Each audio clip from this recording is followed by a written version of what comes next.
1760 ஜனவரி 3ஆம் தேதியில் பாளையங்கோட்டை பாஞ்சாலங்குறிச்சியிலே பிறந்து இந்திய வரலாற்றில் தனக்கென ஒரு சிறப்பிடத்தை கைப்பற்றியவர் வீரபாண்டிய கட்டபொம்மன்.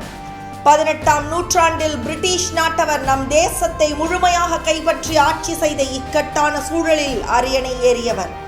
முள்ளின் மீது அமர்ந்த நிலைதான் அவருக்கு.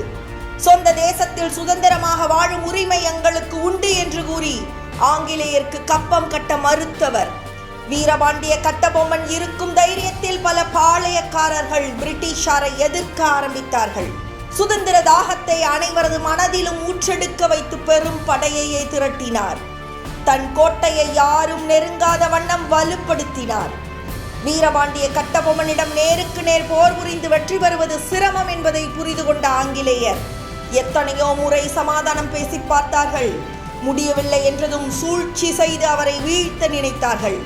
ஆனால் ஒன்றும் பலிக்கவில்லை. இறுதியாக எதிர்பாராத நேரத்தில் பெரும் படையுடன் கட்டபொம்மனின் கோட்டை தாக்கப்பட்டது. அஞ்சா நெஞ்சம் கொண்டவராக சளைக்காமல் அந்த போரை எதிர்கொண்டார்.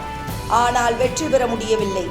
புதுக்கோட்டை மன்னராக இருந்த விஜய ரகுநாத தொண்டைமானின் சூழ்ச்சியால் வீரபாண்டிய கட்டபொம்மன் ஆங்கிலேயரிடம் பிடிபட்டார். மண்ணின் மைந்தராக தன் இறுதி மூச்சு இருக்கும் வரை மண்ணின் பெருமையை காப்பாற்றுவதற்காகவும் கண்ணியத்தை நிலைநிறுத்துவதற்காகவும் போராடியவர் வீரபாண்டிய கட்டபொம்மன்.